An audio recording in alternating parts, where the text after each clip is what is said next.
Atención. El siguiente video contiene material audiovisual posiblemente no apto para personas sensibles. El material audiovisual que se verá a continuación ha sido utilizado única y exclusivamente con fines informativos y de entretenimiento. Se recomienda discreción.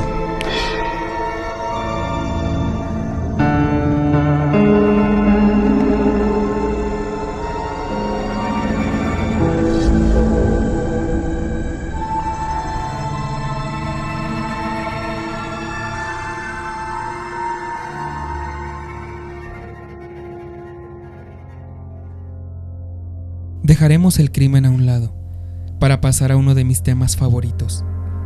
Lo paranormal siempre será un tema que cause morbo y controversia, ya que según sus sensacionalistas, todo puede ser real.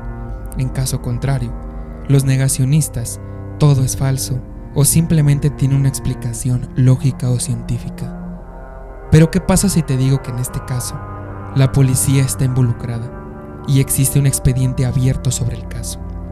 Ya que no existe una conclusión, una explicación lógica sobre lo que ocurrió en la calle Vallescas, número 8.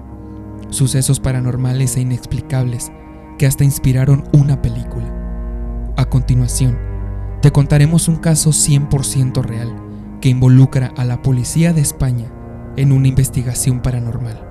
Así que prepárate, ponte cómodo, sube el volumen, porque estás a punto de conocer todo sobre cómo, cuándo, dónde y qué pasó sobre el caso Vallecas. Bienvenidos a Solo Dios Sabe.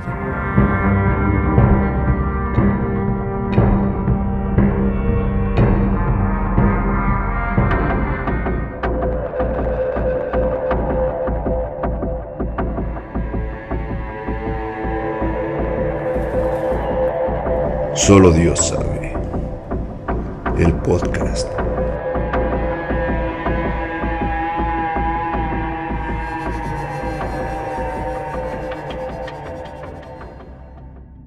Buenas noches, serafines.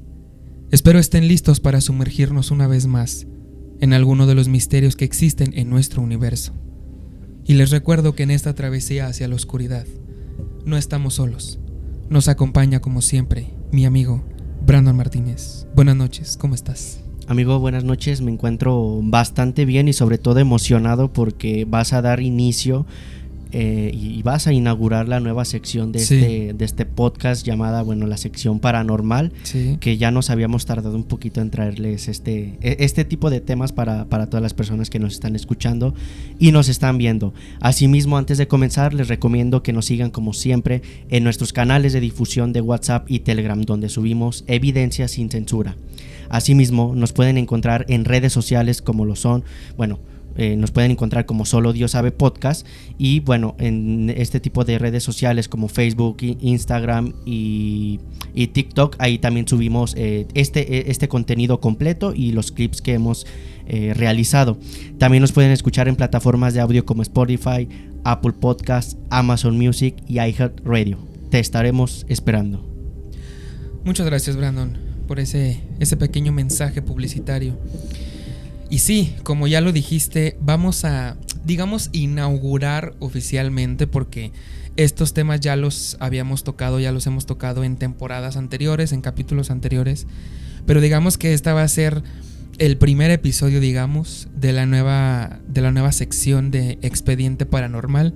Ya inauguramos Expediente Criminal, que fueron hasta el momento todos los capítulos de la tercera temporada, que a la gente gustaron bastante, todas estas historias 100% reales, que muchas ocurrieron de hecho en nuestro país. Entonces ahora damos inicio, o abrimos este expediente paranormal con este caso, el caso Vallecas. No sé si lo has oído. No he escuchado, la verdad, y creo que estoy bastante emocionado porque lo paranormal, creo que como a la gran mayoría de quienes nos están escuchando, nos causa morbo, ¿no? Al mismo tiempo que nos da miedo, pero ganas de conocerlo. Sí, la verdad es que lo paranormal siempre será obviamente un misterio, porque como ya lo dije, para muchos es 100% real y creen totalmente en el tema. Pero para muchos otros lo niegan rotundamente, dicen que no existe o simplemente que existe una explicación lógica. Entonces este caso tiene de los dos. Entonces, como siempre decimos, al final el juez serás tú, y más en este caso en particular. Pero antes de empezar, ya muy breve, antes de comenzar, también quería agradecerles a todos ustedes, porque por fin llegamos a los 1000 suscriptores, bueno, pasadito de 1000 suscriptores. Y la verdad es que fue una sorpresa para los dos, porque pasó de la noche a la mañana. O sea, pasamos de casi 480 a los 1040. 1041, Ajá, 1042. ajá. Entonces, de verdad estamos muy felices, muy contentos de que les esté gustando el contenido que traemos para ustedes. A nosotros también nos apasiona muchísimo, primero, crear este contenido y sobre todo, pues los temas que les traemos, ¿no?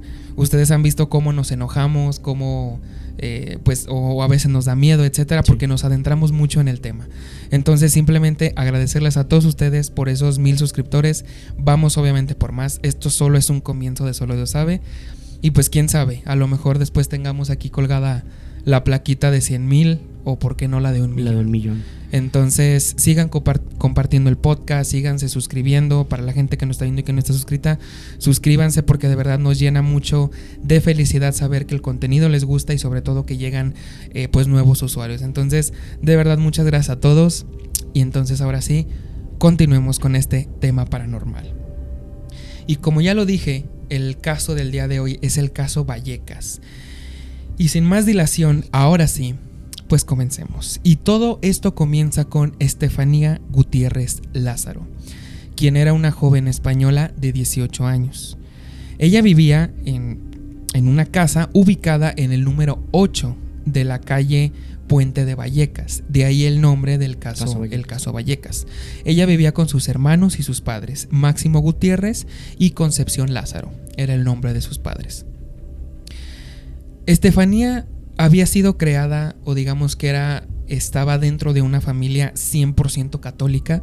Era una familia que, además de que regía la religión católica, eran bastantes, digamos, se adentraban bastante en la religión católica, eran bastante apegados a la religión católica. Pero curiosamente, no sé por qué siempre así pasa, pero cuando le tratas de meter no solamente la religión, sino cualquier otra cosa, cuando le quieres insistir tanto a una persona que seas católica o todo eso, pues llega un momento en el que quieres explorar otros mundos.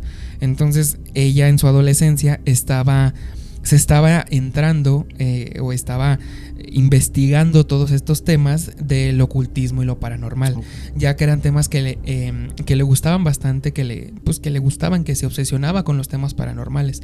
Entonces imagínate, ella siendo de una familia católica, pues obviamente el tema paranormal todavía se alza más por cosas de demonios, de espíritus, etcétera. Sí. Entonces, pues bueno, digamos que hasta ahorita pues todo bien, simplemente es una familia bien acomodada, de una familia católica, pues prácticamente como muchas de nuestras familias o nuestras familias, ¿no? Y aparte que la religión es como que un medio muy fácil para conectar a situaciones paranormales, ¿no? Lo hemos visto por ejemplo en exorcismos, en todo este tipo de que se te aparecen espíritus y todo ese tipo, muchos casos están relacionados a la religión. Así es, y fíjate que es curioso, pero o sea, prácticamente todo lo de exorcismos, lo de demonios, pues viene del origen católico, porque obviamente si existe un Dios, existe un demonio, existe un diablo. Entonces muchas veces se nos olvida, pero pues quiero creer que si tú eres ateo o agnóstico, para ti no existen los demonios. O sea, para ti no existe el diablo, no existe Lucifer, no existe Dios. Evidentemente. Entonces, pues para ti no tiene sentido todos estos temas. Entonces no tendría por qué darte miedo en algo que no crees, pero bueno. Entonces no existe, simplemente algo que no existe. Algo, o sea, no te puede dar miedo a algo que no existe, ¿no? Entonces, pues simplemente un pequeño paréntesis. Entonces, esta historia comienza, desgraciadamente, cuando ella, te digo que estaba muy relacionado o le gustaba mucho investigar sobre temas paranormales y el ocultismo. Entonces, ella también iba en una escuela católica, evidentemente. Y un día con sus compañeras de salón, con sus compañeras de escuela, pues deciden hacer una de las cosas que cambiaría la vida de Estefanía por completo. Y eso es, crearon una ouija, ¿no? este instrumento que sirve para poder contactar con espíritus o entes que ya no están por lo menos en este plano en el que estamos nosotros. ¿Y por qué le crearon la Ouija? Bueno, la intención principal de crear la Ouija era contactar o poder hablar con el novio de Estefanía, que había fallecido días antes en un accidente automovilístico. Entonces ella, en parte de su duelo, pues quiso contactar con su novio, ¿no? Que había muerto 3 días o pocos días antes de que esto pasara. Entonces ellas pues crean la Ouija, simplemente una tabla, digamos, le pusieron las letras y pusieron un vaso de vidrio como el oráculo, esta cosa donde pones tus dedos y se empieza a mover. Bueno, pues ellas usaron un vaso de vidrio. Se fueron al rincón más oscuro de su escuela después de clases, donde ya nadie les podía encontrar. Se acomodaron, pusieron el tablero en medio de ellas y comenzaron a jugar. Empezaron a jugar, pero desgraciadamente no pasó mucho tiempo hasta que una profesora de ellas las descubrió. Entonces, una profesora de este instituto las descubre, y de tan enojada que estaba la maestra, porque imagínate, escuela católica, juegas a la Ouija, o sea, es la némesis, ¿no? Sí. Es la antítesis de lo que estás haciendo, ¿no? O del lugar en donde estás. Es un delito. Es un delito para la escuela, ¿no? Entonces el enojo de la maestra llega a tal grado en el que agarra la tabla que habían hecho de la Ouija y la parte en 2. Okay. Por si no lo han entendido todavía, ellas estaban en la sesión de Ouija. Entonces fue brutalmente interrumpida por la maestra. Ah, ok, ya había iniciado el juego, pues, esta sesión, sí. Wow. Llega la maestra, las interrumpe y pues obviamente, bueno, técnicamente, o por lo que nos dicen las reglas oficiales no hay reglas oficiales, pero digamos que las reglas de la Ouija, pues es que no puedes dejar el portal abierto. Siempre te tienes que despedir. Así como tienes que saludar, te tienes que despedir.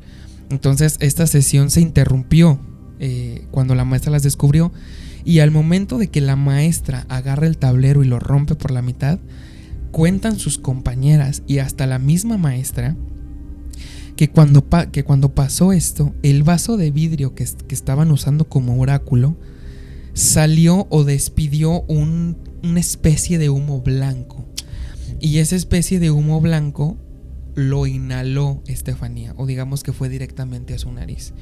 Entonces ese humo blanco lo inhaló y ahora estaba dentro de ella. Y aquí es donde, a partir de este momento, es un parteaguas en la vida de Estefanía, ya que a partir de esto empezó a sufrir alucinaciones, ataques epilépticos e insomnio, entre otras cosas que la estaban deteriorando poco a poco. Y nosotros hemos visto o sabemos que todas este tipo de entidades como demonios o criaturas de bajo astral, pues no es que te, digamos, no te quitan la vida o no te hacen las cosas al instante, sino que te van deteriorando poco a poco. Sí. Van haciendo que tu estabilidad mental decaiga, o tu estado mental decaiga, que no comas, que te deshidrates, etcétera, para que tu cuerpo se vaya debilitando y para ello sea más fácil entrar a ti, sí, ¿no? Entonces, gracias a esto, a que no dormía, a estos ataques epilépticos, etcétera, pues el cuerpo, o digamos Estefanía, fue decayendo poco a poco. De hecho, ella relató una vez que mientras dormía se le aparecían extrañas figuras humanoides, figuras negras, que le pedían que fueran con ellas, ¿no? Le decían, acompáñame. Ella estaba evidentemente muy asustada, estaba nerviosa, ya que pues no podía llevar una vida normal. En todos lados, así fuera de día o de noche, veía este tipo de criaturas o tenía estas alucinaciones, como ella lo comentaba.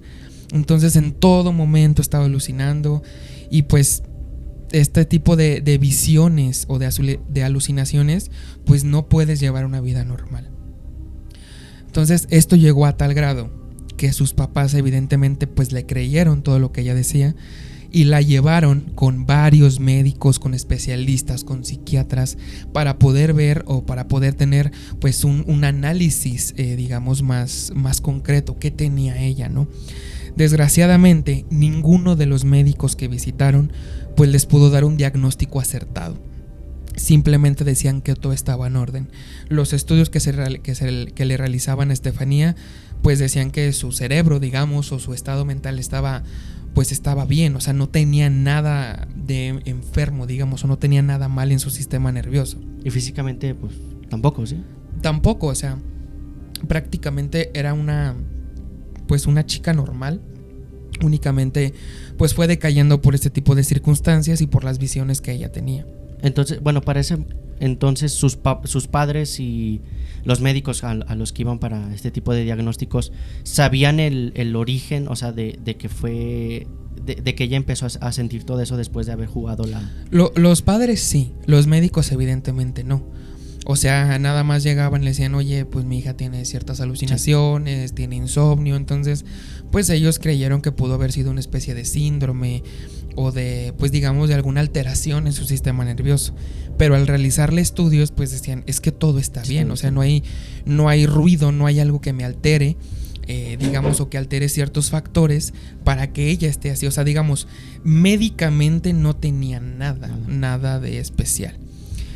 Entonces, bueno, a medida de que pasaba el tiempo, de que ella no dormía, de que estaba, imagínate estar todo el tiempo asustada, de que todo el tiempo ves sombras, todo el tiempo ves este tipo de entes, pues la salud de Estefanía pues fue decayendo. Y aquí es donde empiezan a creer o empiezan a deducir que ella tiene una posesión o es víctima de una posesión demoníaca. Y todo esto, digamos que se confirmó el 13 de julio de 1991, cuando Estefanía atacó de una manera brutal y violenta a su hermana y se desplomó en el suelo echando espuma por la boca. Entonces, por episodios anteriores que hemos tenido, sabemos que hay ciertos factores para comprobar que se trata de una posesión demoníaca, o que digamos que la Iglesia Católica te va a pedir como prueba para poder decir sí, es o tienes un demonio dentro de ti, es una posesión. Entonces, los requisitos que tienes que tener. O sea, en pocas palabras, ¿no? Los requisitos que tienes que tener por ejemplo, uno de ellos es hablar con otra voz, o sea, una voz que no sea tuya, digamos. Si eres mujer, pues con una voz bastante gruesa, bastante grave, ¿no?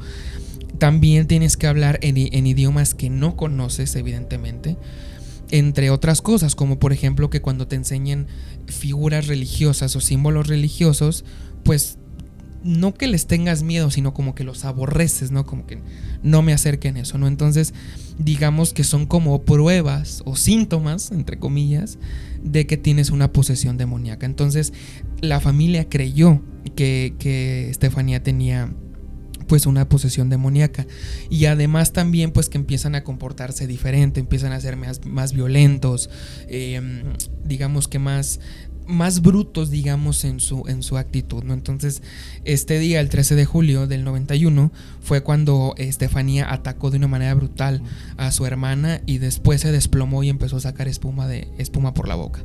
Entonces, digamos que fue uno de los casos, ¿no? Pero después se comprobó que Estefanía sufrió de un severo episodio de catalepsia, que era precisamente esta sensación o este síntoma de que eche espuma por la boca, ¿no? Pero después de este severo episodio de catalepsia, ella entró en coma, totalmente entró en coma. Y cuando entra en coma, esa misma noche fallece Estefanía. Wow. O sea, el tiempo que duró desde que jugó a la Ouija hasta que perdió la vida fue relativamente muy poco.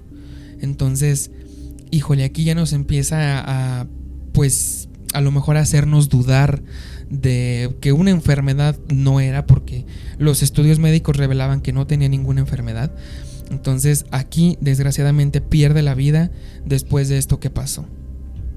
Y después de que fallece, pues le aplicaron la autopsia, o le hacen una autopsia, que desgraciadamente tampoco tuvo buenas noticias, ya que la conclusión o la calificación de la autopsia fue muerte súbita y sospechosa. O sea, ni siquiera pudieron encontrar los motivos de la muerte de Estefanía. O sea, un diagnóstico claro. No tenían un diagnóstico claro y simplemente la autopsia dijo es una muerte súbita y sospechosa. Hasta ahí.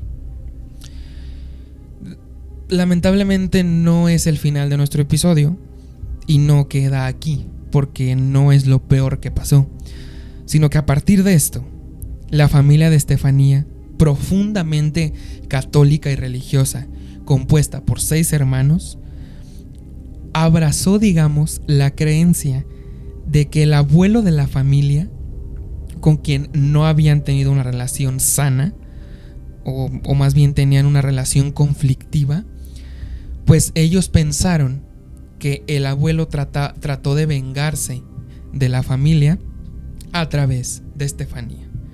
Y a partir de aquí es donde comienza nuestro caso paranormal. Síguenos acompañando en esta travesía. Regresamos. Qué gusto que sigas aquí. Continuamos. Y para complementar, digamos, o para poder confirmar esto que les acabo de decir, en una entrevista, de hecho, la madre de la joven padeció también epilepsia compulsiva y también en ocasiones se comportaba igual que Estefanía. Estos 2 hermanos aseguraron que habían sido convencidos, entre comillas, por su madre a creer que los sucesos paranormales eran totalmente reales. Entonces aquí es donde ya empezamos a debatir un poquito. O sea, ¿era una posesión demoníaca como tal? ¿O era simplemente catalepsia o epilepsia? Porque tenía antecedentes de su familia o de su mamá. Pero todo esto, al ser ellos sumamente católicos, pues evidentemente quisieron creer que se tratara, o que por lo menos esa era la creencia de ellos, que se trataba de una posesión demoníaca. Pero repito, había un contexto, había un expediente clínico detrás, como en el caso de la madre. Después, la madre afirmó que después de esto que pasó, la madre afirmó haber escuchado la voz de su hija llamándola desde distintas habitaciones de la casa. Crucifijos que se movían involuntariamente, risas inquietantes de un anciano y vidrios que se rompían y así espontáneamente, y también algunos olores fétidos, es lo que describía la mamá. De hecho, hay una foto que ahorita se las vamos a presentar, donde hay unos cuadros totalmente quebrados, digamos, no son unos cuadros pues de esos que se ponían en, pues digamos, en casas antiguas, no eran cuadros familiares o arte, etcétera, y todos esos cuadros estaban totalmente estrellados de su vidrio, ¿no? Entonces esto era lo que relataba la mamá, que después de esto que pasó, pues ella empezó a escuchar la voz de su hija, de un anciano, y que hasta se rompían cosas así, digamos, espontáneamente, ¿no? Además, en una ocasión, la madre sintió que alguien le tocaba las manos y los pies mientras dormía. La familia también informó que las muñecas de sus hijas eran golpeadas violentamente contra las paredes mientras ellos dormían. Entonces ya había una especie de eventos sobrenaturales o eventos paranormales que empezaron, pues digamos, por dañar o por inquietar a la familia. Y bueno, estos eventos siguieron sucediendo, algunas veces sucedían menos, otras veces sucedían más. Pero el 1 de noviembre de 1993, 2 años después de la muerte de Estefanía, había una foto en la sala colgada de Estefanía, la cual se incendió, pero curiosamente, aparte de que se incendió de la nada, que no es poca cosa, sino que lo más interesante de todo esto es que solo se incendió la parte de su rostro. Ni el marco ni el vidrio le pasó absolutamente nada, ni a la pared ni a los objetos aledaños que tenía esta fotografía. Y esta fotografía se las vamos a presentar, que es, digamos, del lado izquierdo es Estefanía y del lado derecho la fotografía que se prendió fuego espontáneamente y que solamente pues afectó parte del rostro de sí, Estefanía. Wow. Y todo lo demás intacto. Y todo lo demás intacto, tanto el vidrio, si te fijas, no es, bueno, hay unas partes como flameadas, sí, pero es parte del mismo papel. Sí, sí. El vidrio no está flameado, el cuadro no está quemado, la pared tampoco se dañó. Y no sé tú, pero viendo bien la fotografía, como que podemos deducir que el fuego vino de adentro o de atrás de la fotografía. Para mi parecer, es como si lo hubieran puesto como un cerillo en la parte de atrás, porque hasta si logramos ver, aquí ya vamos a entrar en modo detective, si logramos ver bien la fotografía, vemos que el papel cuando se quema pues empieza como a doblar, pero el papel se dobló hacia afuera. Entonces quiere decir que la fuente de calor estaba atrás de la fotografía. O sea, empezaba a jalar la exacto. Entonces, bueno, este es, digamos, ahora sí que, digamos, de primera vista, ¿no? La imagen de la fotografía, que a mi parecer, no sé qué opinen ustedes, ahí los esperamos en los comentarios. Para mí, el fuego viene de atrás de la fotografía. Aparte, bueno, evidentemente, la parte de adelante tenía cristal, eso no importa, pero a mi parecer, el fuego viene de atrás por cómo se muestra la imagen, ¿no? Sí, era la única forma, así que o eso o que la foto estuviera fuera del marco y después la pusieran ahí, pero, o sea, no. Aparte, es muy raro que solo se haya quemado esa parte del rostro de Estefanía. Y después de 2 años de eventos paranormales, de sufrir todo tipo de agresiones, todo tipo de ruidos, de sonidos, finalmente, el 27 de noviembre de 1992, la familia llamó a la policía. Que puede parecer un poco ilógico, pero vamos a ponernos un poquito en los zapatos de esta familia. Si a ti te llegaran a pasar cosas paranormales, ¿a quién llamarías? Exacto, sí, o sea, no hay como que un servicio de emergencia para eso. O sea, no hay un número de emergencia, ahora sí que en caso de emergencia paranormal. No se me ocurre mejor opción que llamar a la policía, porque claro, pues es como el primer instinto que tenemos como humanos o como sociedad, llamar a la policía. A lo mejor otros pueden decir, ¿sabes qué? Yo me hubiera acercado con un padre de alguna parroquia, etcétera. Bueno, en este caso la familia en el 92 llamó a la policía, que también es algo, no sé si llamarlo tonto, pero híjole, para que la policía te crea todo lo que has vivido. Digo, afortunadamente había pruebas, ¿no? La fotografía quemada, etcétera. Pero digamos que no hay como pruebas suficientes o pruebas aceptables para que la policía diga, primero, que se trate de un caso paranormal.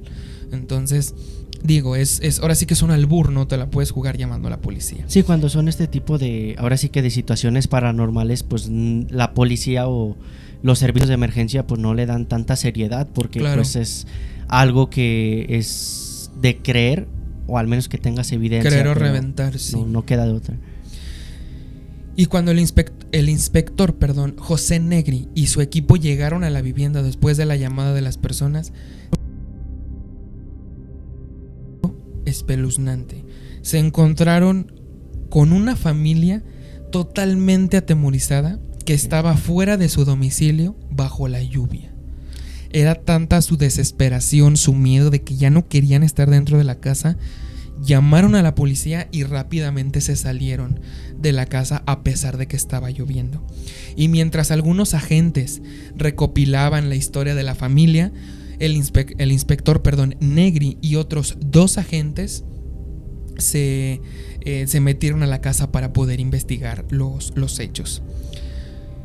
Cuando los agentes entraron a la casa en la calle Valleca, los agentes vieron cómo una puerta que estaba cerrada con llave se abrió y se cerró de forma violenta. Sintieron una energía muy extraña. Se escuchaban ruidos ensordecedores que parecía provenir de un balcón, aunque el balcón estaba totalmente solo, no había nadie allí. Una extraña especie de baba marrón apareció en una mesita de noche. Además, se encontraron con un crucifijo que originalmente estaba pegado a la pared o clavado a la pared. Se encontraron con un crucifijo arrancado de la pared, pero lo más importante o lo más inquietante de esta escena fue que el crucifijo tenía claras marcas de arañazos, y de donde lo arrancaron se veía claramente la marca de 3 garras que desgarraron la pared al momento de que arrancaron el crucifijo. Los agentes también inspeccionaron el baño, donde cuando se metieron la temperatura disminuyó considerablemente y notablemente rápido, creando una sensación de frío pues muy inusual. O sea, no puede bajar la temperatura primero de esa manera y sobre todo en un lugar en específico de la casa.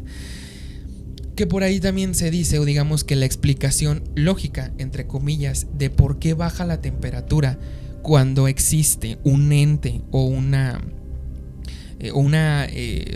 entidad, digamos, de otro plano, es porque estas entidades, a pesar de que están en otro plano, necesitan mucha energía para poder, por ejemplo, mover cosas o simplemente materializarse. O sea, cuando nosotros vemos algo es porque digamos que bajaron de otra dimensión, por decirlo así, o de otro plano para poder materializarse y que nosotros los podamos ver.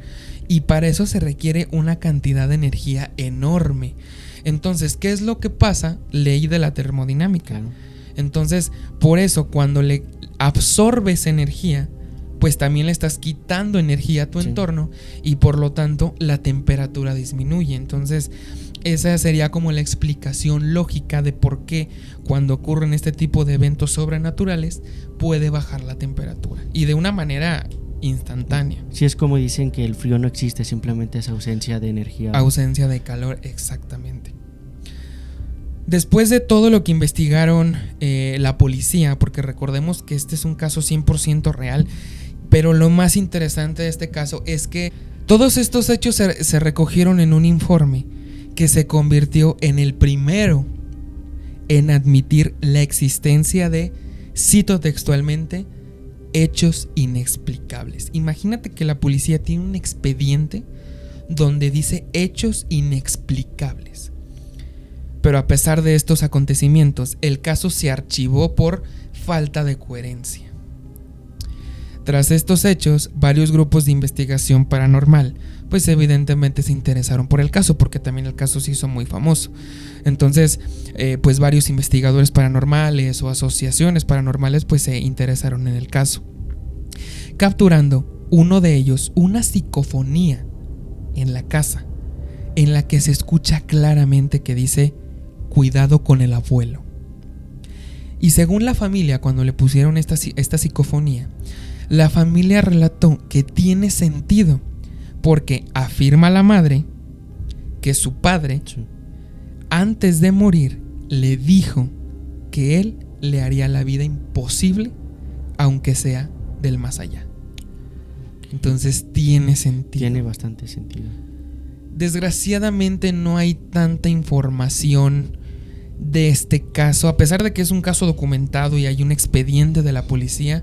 No narran bien, digamos, todo el proceso que se llevó a cabo, sino que simplemente vamos a terminar esta historia, pero todavía no se vayan, porque después del corte que vamos a hacer, les voy a contar una historia de terror que yo mismo escribí. Excelente. Vamos a ver si les gusta, y si les gusta, digamos, esta nueva sección de que nosotros escribamos cosas paranormales, nos lo pueden dejar abajo en los comentarios. Entonces no se vayan a ir. Pero para concluir esta historia paranormal, la familia Gutiérrez, después de todos los hechos que ya contamos, vendió la casa y se mudó. Y curiosamente, muchos dicen que no es la casa, que es la persona. Y nos damos cuenta porque cuando nos mudan, en este caso cuando se mudan de casa, los eventos siguen ocurriendo. Entonces la gente piensa que es la casa.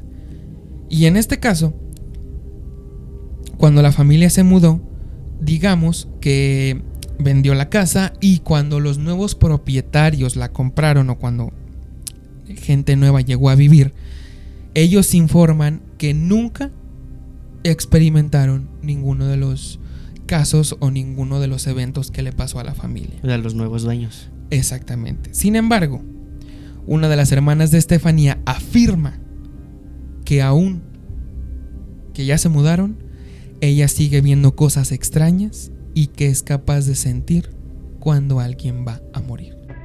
Casi hemos llegado al final de nuestro viaje. Resiste un poco más.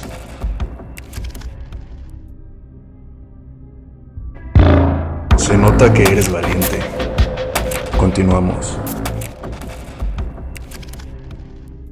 Y regresamos, y de verdad, muchas gracias a la gente que se quedó hasta el final de este episodio, después de este tema paranormal.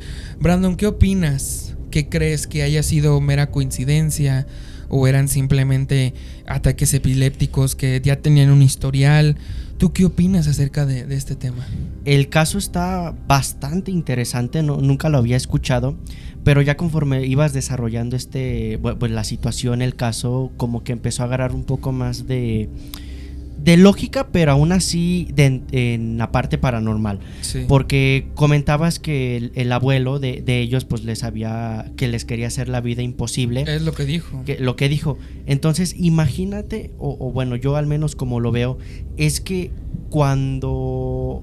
Me imagino que le mandó como que alguna señal primero a Fanny de que a pesar de que estuviera muy apegada a su religión, se interesara en cosas externas, ¿no? Sí. Y empezó con lo del... Cosas malas, malignas. Sí, o sea, que no son bien vistas para su religión. Sí. Y que fue cuando comenzó la parte de la Ouija. Entonces, imagínate que la Ouija haya sido el portal, o sea, abrió el portal para que las malas energías de su abuelo entraran. Y la primera víctima que agarró pues fue a Estefanía, y ella empezó a regar todo ese mal a su familia. Y como comentabas, eran las personas más no la casa. Exacto. Por eso todas las situaciones, aunque se alejaran de la propiedad, le seguían sucediendo.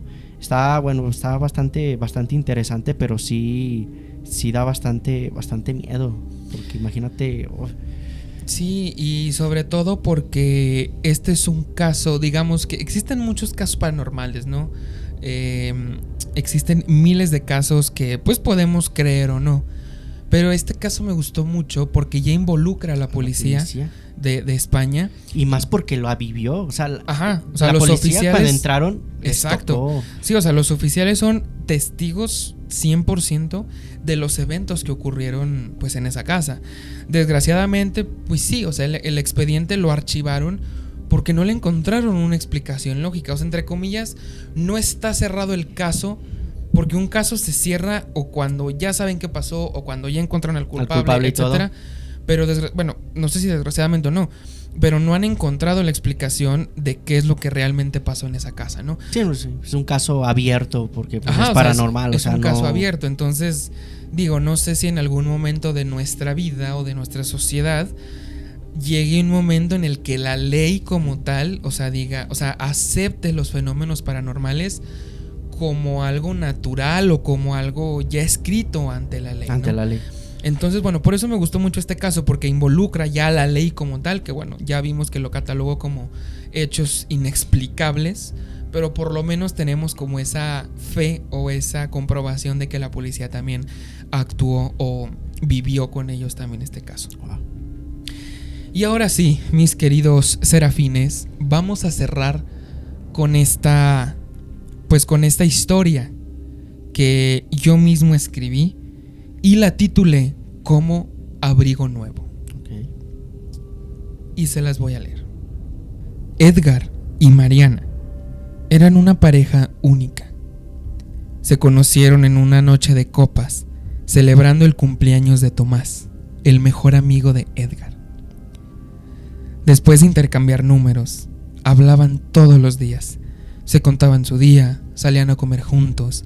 Les gustaba mucho salir de viaje, sobre todo a pueblos no tan conocidos. Según su teoría, era que había más magia en lugares escondidos que en los típicos lugares turísticos, además de que disfrutaban de una estancia más relajada, sin tanto público, sin tanta gente. Gracias a esto, conocieron muchos lugares valiosos, de los cuales no mucha gente conocía. Cientos y cientos de fotos confirman que estos viajes eran únicos. Además, cada vez que tenían tiempo, compraban algún recuerdo o algún objeto que se encontraban en cada uno de estos viajes, ya sea que tenían un pequeño recuerdo o, por qué no, hasta cosas costosas, ya que tenían una amplia colección de objetos que compraron en distintos lugares del planeta. Un día después del trabajo, Edgar llega muy contento a casa con una increíble noticia para su esposa Mariana. Amor, tengo un nuevo lugar para ir. Se trata de un pequeño pueblo en Estonia, en Europa. Mariana estaba muy emocionada, ya que hacía tiempo que no realizaban un viaje en pareja. Y qué mejor que los dos compartían ese mismo gusto. Durante 6 meses pusieron todo su esfuerzo. Se limitaron a ciertas cosas para poder juntar el dinero suficiente y realizar el viaje que tanto esperaban. Finalmente el día llegó. En camino al aeropuerto en el taxi, estaban planeando su ruta. ¿Qué harían primero? ¿Dónde irían a comer? ¿Qué lugares visitar? Etcétera. El avión aterriza en el aeropuerto internacional de Tallinn. Un pequeño autobús los llevó hasta el lugar deseado. Al estar tan acostumbrados a estos viajes, estaban preparados para todo tipo de circunstancias, como botellas de agua, protector solar, un mapa físico por si su celular se quedaba sin señal, baterías extra, etc. Comenzaron su recorrido por un poblado a las afueras de Vilna. Después de una larga caminata, se detienen a comer en un pequeño puesto de comida casera. La comida estaba muy buena, aparte de que era bastante económica. Con estómagos llenos, emprenden hacia una tienda de curiosidades que encontraron. Una tienda un poco fea por fuera. Era una especie de casa vieja, muy grande, pero descuidada.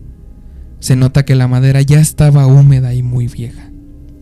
Aún así, deciden entrar. Este tipo de lugares les encantaba. Curiosamente, la tienda estaba llena de cosas algo extrañas, como espadas viejas y oxidadas, armaduras viejas en estantes, comida enlatada algo rara, sombreros típicos de la región, ropa, etc. Edgar se sorprendió mucho con lo grande que era la tienda y con la cantidad de cosas extrañas que en esta había. Finalmente, después de recorrer toda la tienda y no encontrar algo digno de agregar a su colección, a lo lejos, vio una especie de abrigo muy grande, pesado, con polvo, color negro. Se veía que tenía bastantes años en ese instante, pero le gustó mucho, así que decidió agarrarlo, enseñárselo a su esposa. Y aunque Mariana no estaba tan de acuerdo con los gustos de su marido, decidió darle el visto bueno. Edgar se metió al probador de hombres que había en la tienda. Y por probador nos referimos a un cuarto lleno de humedad, de hongos, y solo alumbrado por un foco viejo que tenía una luz muy tenue y muy amarillenta. Pasaron los minutos y Edgar no salía de ese cuarto. A su esposa no se le hizo raro, ya que pensaba que se estaría tomando fotos en el espejo con su abrigo nuevo. Pero esto empezó a empeorar, cuando 30 minutos después no había señales de Edgar, por ningún lado. Mariana se dirigió hacia el probador y tocó la puerta. «Amor, ¿todo bien?» No hubo respuesta del otro lado. Mariana se empezó a preocupar cada vez más, a tal grado que decidió entrar al probador. ¿Y cuál fue su sorpresa? Que en el probador no había nadie. Solamente la luz amarillenta alumbraba un cuarto solo, lleno de humedad, con la madera ya botada de tantos años sin mantenimiento. Mariana empezó a desesperarse cada vez más y más, a tal punto que empezó a gritar: «¡Edgar! ¡Edgar! ¿Dónde estás?». Ante esto, la dueña de la tienda, o por lo menos la persona que estaba en el mostrador, se acercó a ella. «Señora, ¿todo bien?». No encuentro a mi marido. Se metió al probador de hombres, pero ya no lo encuentro». «¿A ese probador?». «Sí, a ese. Seguramente fue al baño o a otra cosa. No se desespere, es normal que esto pase». ¿Normal? ¿Por? Así que salió corriendo de la tienda a buscar ayuda. Pudo alcanzar a un taxi para que la llevara a la estación de policía más cercana. Cuando llegó y les contó lo sucedido, 3 agentes de policía llegaron a la tienda, armados. ¿Dónde está el probador, señora? Ahí. Cuando los agentes abrieron el probador, totalmente solo, no había rastro de Edgar. Hasta cierto punto la policía creyó que la señora se había vuelto loca.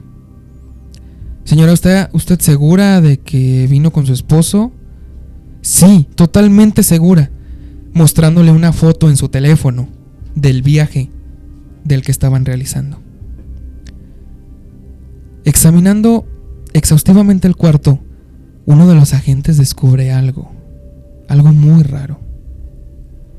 Era una especie de puerta secreta. Cuando los policías descubren esto, sí, era una puerta secreta, oculta, mejor dicho. Cuando la abren, se dan cuenta de una escena totalmente terrorífica. Una especie de quirófano, o por lo menos parecía una sala de hospital, en donde estaba Edgar, acostado en una camilla y con una cicatriz en la espalda a la altura de los riñones. Podemos irnos en paz, sabiendo que hemos desafiado los límites de nuestra comprensión, porque al final, solo Dios sabe. Hasta la próxima.